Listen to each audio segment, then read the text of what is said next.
come back late, however you do it. The crowd is a significant part of that. I think that was an understatement tonight. Our team was flat during at the beginning of the fourth quarter. We gave up a significant run, and just grateful for that. For that energy tonight from our fans, and obviously you always want to win, but as I said before the game in here, it's good to win at home for a lot of reasons, and at the top of that list is our fans, especially when they give the type of effort that they did tonight. Coach, you mentioned, being flat at times throughout the game. How much of it is just guys learning to play together? You see Gabe Vincent coming in a couple times, and everybody just trying to figure out how to make this work. I think that's there. Little things where kind of telling people where to go. We've had one practice, but at the same time, the way that you can combat that is to defend.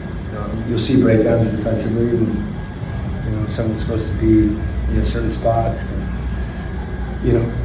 provide help. But different teams have different systems defensively, so there's always a little bit of adjustment. What has to happen, as much as anything, is those gaps have to be filled with communication, to over-communicate, and then just by competing. And I thought that's what we saw late. Obviously the guys that played late, with the exception of CJ, and he's been here longer. So that we had more continuity during that time. But, Jock, for instance, there's a lot of nonverbal calls and things that he doesn't know what those signs are, but he knows how to offensively rebound. And so some of that toughness and competitive fire, I thought that was also true. Gabe hit his big minutes.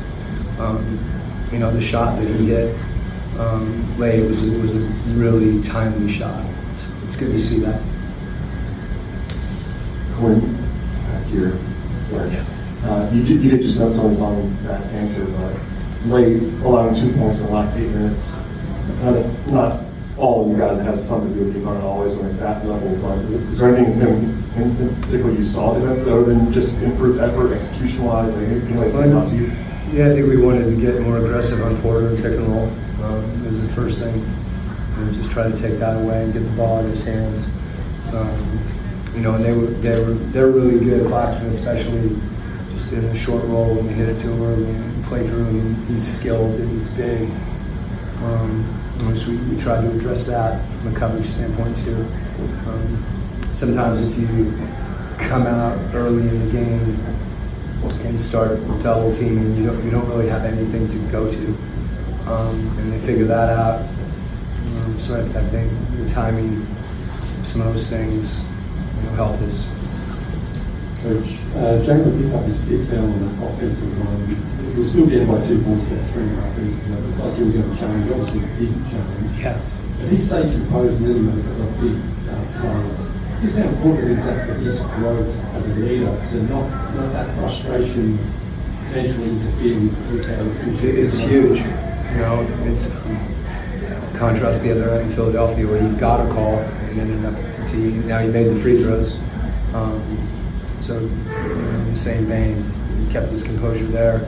That's one of those calls that if it's even close, even with one timeout, that's probably worth challenging depending on how late it is in the game. You could even make the argument, the more time, the more important it would be to challenge. But it was pretty clear that one wouldn't have been overturned. But that is one of those situations, and particularly, I think even more so, sometimes for the players, I'll challenge sometimes just to make sure they know I have their back, and you end up burning a challenge, and that can bite you. But in this case, for you not to challenge a call, sometimes that's hard for guys because they usually feel like they didn't foul. But it could be, we see approximate foul. It didn't go off you, but someone had their hand on someone's hip. And there's all those nuances. So given that situation, as you mentioned, what was at stake for him to do that, and it was good to see. You made a change to the starting lineup. Obviously, that same group was really strong to finish, but what went into the decision to make that change? Yeah, I've said this to you guys a number of different ways. Like, it doesn't matter who starts, and it's who finishes and rotations, and I think all that's true. In this case, that group of guys that finished the game, by far their net rating is like 10 points above any other combination. It's our best lineup. So, not starting CJ gives us ball handling and some scoring and punch off the bench, but we don't get that lineup as much. So, we talked about it. I had a chance to talk about it with Zach because obviously he was the one that did start, and I think the biggest thing, it doesn't reflect in any way on our and my personal belief in Zach. I thought it actually could be a positive for him just to kind of be in the game at a different stage against different matchups with different guys, and I was happy to see. I think that was the case. He looked relaxed and he competed. Zach's about all the right stuff, and so his development is something that's going to continue to happen, whether he's starting or coming off the bench.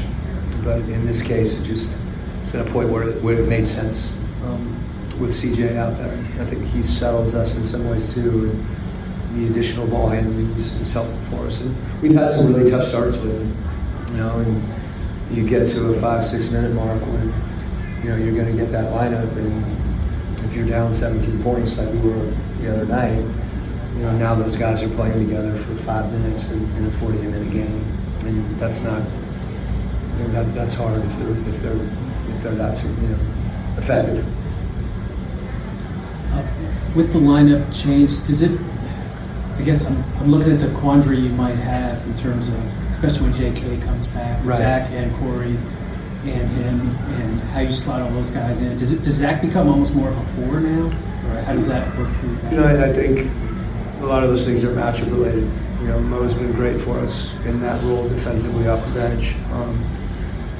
These quandaries they're always there. This is just the latest one. So we'll work our way through it. I think that one of the biggest things for our team, and it pertains to this, the best teams, players are willing to sacrifice for the team.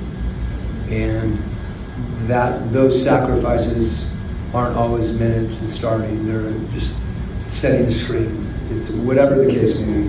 The littlest things. It's making an extra pass. It's coming over on the help side. And I think that mentality is huge. And we lose that a little bit at certain times in the game, where we become, kind of in our head for whatever reason. And then usually the pattern has been there's some external adversity that has the effect of bringing us together more.